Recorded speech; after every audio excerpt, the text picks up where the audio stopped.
the fatalities, they go up dramatically every year. And you start faking vacation photos, Photoshop them. It's a mendacity trainer. You learn to lie. And young people, generations that people have acquired an understanding that everything is fake anyway. So fake news is just a subsystem of fake lives.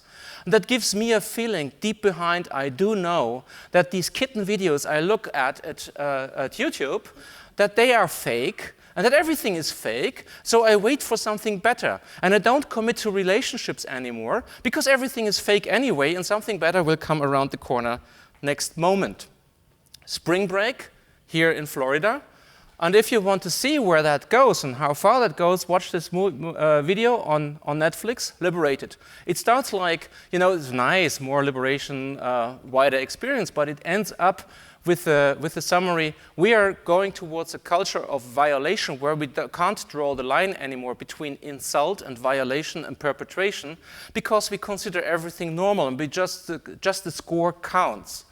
And that is what these people grow up with. When they're on interview, then on a one-on-one interview, that's the first situation where they actually can come down to, actually, I don't like this that much. But digital life has gone that direction, and it even changes the brain patterns, and that's last year's result from German universities that deep thinking gets lost, and if people under 12 were exposed heavily to digital content, it never will come. They lost the capability to think deeply for good. So you might say that I'm exaggerating here, but there's a reason for it. The average age, if I look around, above 40 in this room, that means you probably have childcare memories like these. And for you, digitization is these childhood memories plus digitization. For Generation Z, it is digitization plus digitization. That's the childhood memories. And that's what they've seen. Many of them, not all of them. Some grew up in villages, but more and more, a higher percentage of young people has just this as life experience. And that is going at rapid pace. Attributed to digital content, driver license failures, up to 29% in Germany in 2017, up to 34% in 2018. So this is going real fast, and therefore we can't wait for scientific results to come in. We do see that the health is down the drains, the intelligence is plummeting, it's reducing, and we can't even measure it because we adjust intelligence tests every year. So what can we do about remedies? The things develop so fast that we need to run for the closest shelter, for the closest solution, for the solutions easiest to acquire. And that are the solutions that are built in. We just have to reactivate them. Our biology evolved over 2.5 million years. And we are what our ancestors were 1 million years ago. And the last big modification was cooking 800,000 years ago. Our intestines got smaller because we got used to using fire. And we're pretty much the same. That is a constraint, but it's also an asset because it provides concepts that work, anthropologic constants. And there we can look by resuming, by stepping a little bit beyond civilization, what is working there. Instincts we survived on, hunting and gathering, tribal societies, roaming savannas, teaming up and forming groups. And if you translate that into application, how you can use that by emulating it in the digital world, you can apply feelings and behaviors that work. You can apply geometry, numerics that work, social structures that work. But the message is also, behind everything that works is something that will not work. Whatever you do, it will not work. People will not get used to disturbing noises.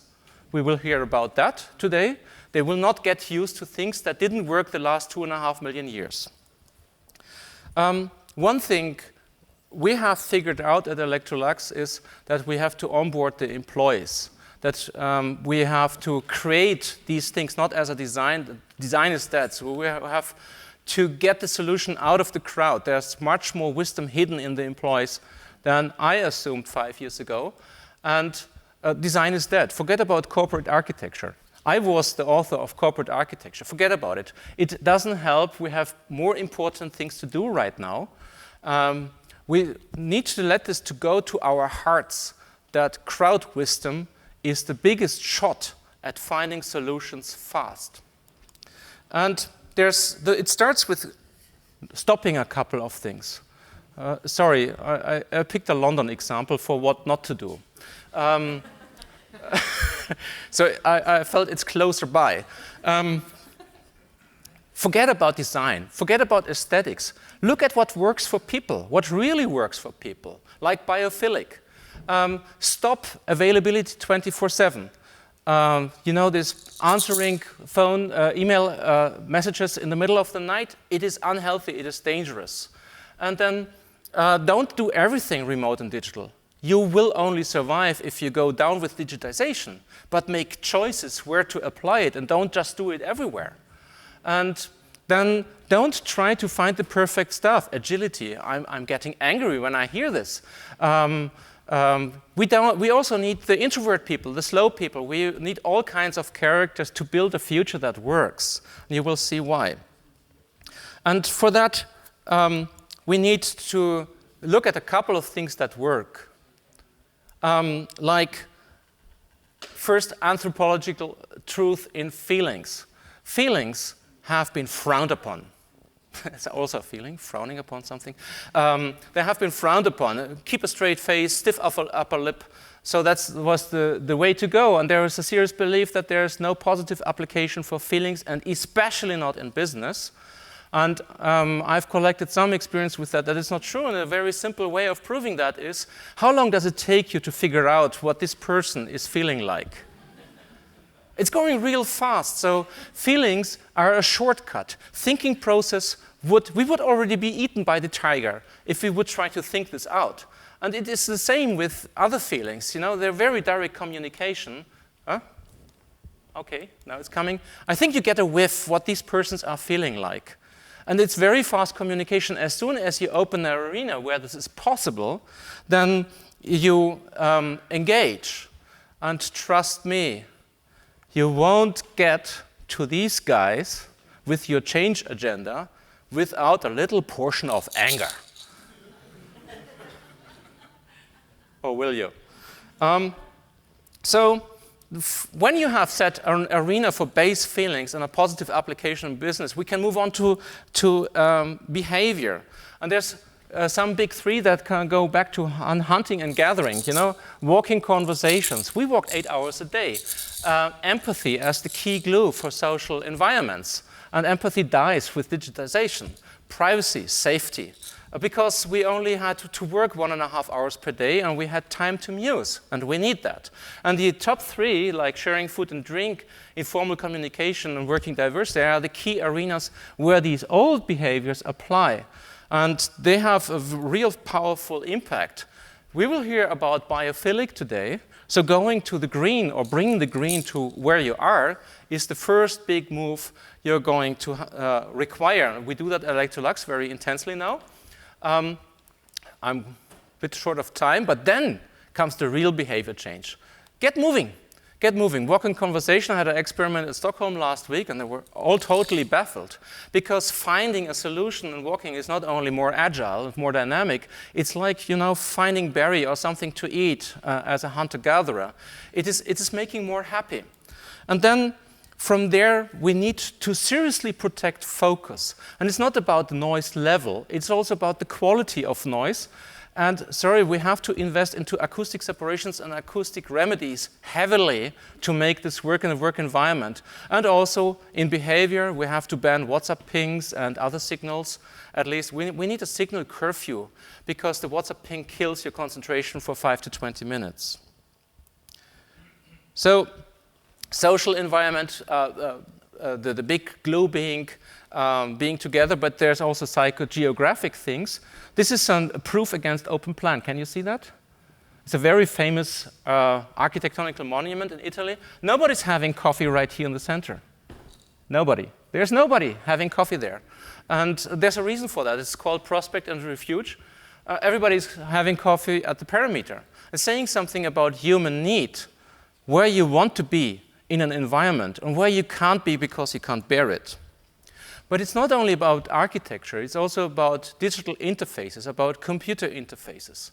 So these computer programs like Excel or SAP, they have been developed by people like me, visual linear processing nerds, and that rules out accessibility to 85% of people. So we are experimenting now, even with customer care applications, for call agents, to get it more playful, more multimodal, not just visual, acoustic, in a sense, or geometric, colorful, and also to apply not just negative reward, response time until the call was answered. Instead, I could also look at customers served in the shift in the call center, because it works better for human beings. That's pretty important. And then you need a framework where to apply this. And there, archaic societies have a commonality in rhythms and structures that go around the planet. And you can derive from that things that work in American football very well, and they work also in offices. If you have a business translation for initiations, for ceremonies, for rituals, then you can get these centrifugal elements of modern digital world together again in a pulse that ties people together. We do so. There's also some constraints in numerics. I should mention that. Our brain cannot emulate more than 16 persons empathically at the same time. So the 17th person is just too much. And I can prove that very quickly in any audience, if we have the time. Right now, we don't have the time. Radius 50 meters. If you have some important thing in your office, out of range, out of 50 meters, people will not use it. And business mixer with more than 450 people, well, in the Stone Age, we didn't need to know more than 450 people in our lifetime, so we don't have the capacity to memorize more than 450 people. Think about your other 2,000 Facebook and LinkedIn contacts. So we translate that directly, these tribal templates, into office structures, office societies, like a hierarchy of clan, neighborhood, family, tribe, settlement. And we activate these, for example, in the layouts, but also in other entities that you see. We really compartmentalize so that the family gets an identity, that they can decorate, that the neighborhood center has a cafe, that every 30 meters there is a cafe, because people won't walk further to have it, that a video conferencing cabin is nearby. What we are exploring now is curviness. We don't have too many solutions there. We are approximating as much as possible, but we do experiment now in behavior with geometry, and the first outcomes with employees are baffling, are really baffling. And that can be also very easily demonstrated. Your affinity to one of the photographs, if you're not frightened of jungles, ultimately, most people respond more favorable to this one. And we have a cultural memory of this. But some of these aspects, why round shapes are easier for communication, is quite obvious. Would you like to sit like this for 20 minutes? This is an advertisement by the maker of these stairs. Probably not. So it's very uncomfortable. So, and you see, it's suffocating communication. That's a Munich cafe situation. See the enthusiasm in communication? Yeah, that's happening to your office people, and it's a very easy demonstration in any setting. We did that just in an empty space with a couple of chairs, demonstrate that shape matters. And we act on it afterwards. After we have changed the behavior, we build the things around the behavior we have established. But this, I tell you, we have to overdo this, because young people come in so damaged, it's like growing potatoes on Mars. Restoring natural human behavior with some Generation Z people will be really difficult. And when you set about it, it feels like, going this way. It feels like jumping down the waterfall.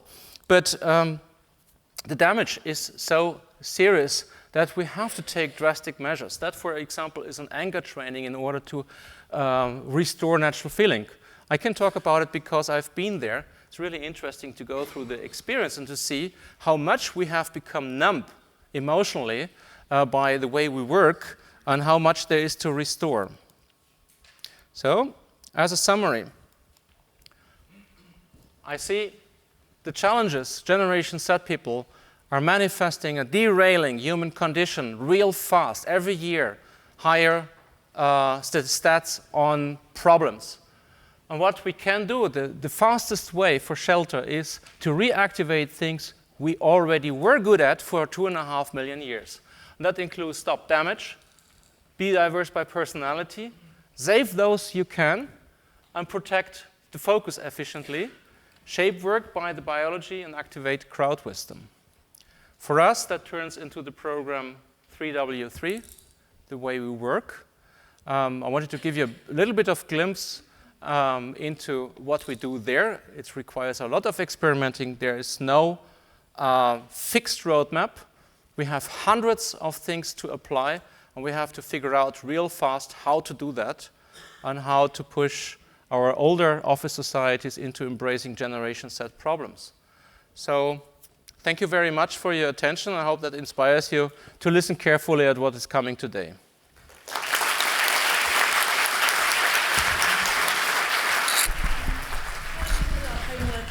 Hi, how do you feel about home working in the context of digital disruption? Right now, it doesn't answer to the social and empathy needs. And stats from Germany from last week published say that dissatisfaction and negative health symptoms are 20% higher than with office-employed people. So we have to see how doing something for the families by occasional home working is balanced by the social needs we need to restore, and that can only happen face-to-face. That needs an arena where to happen. Thank you.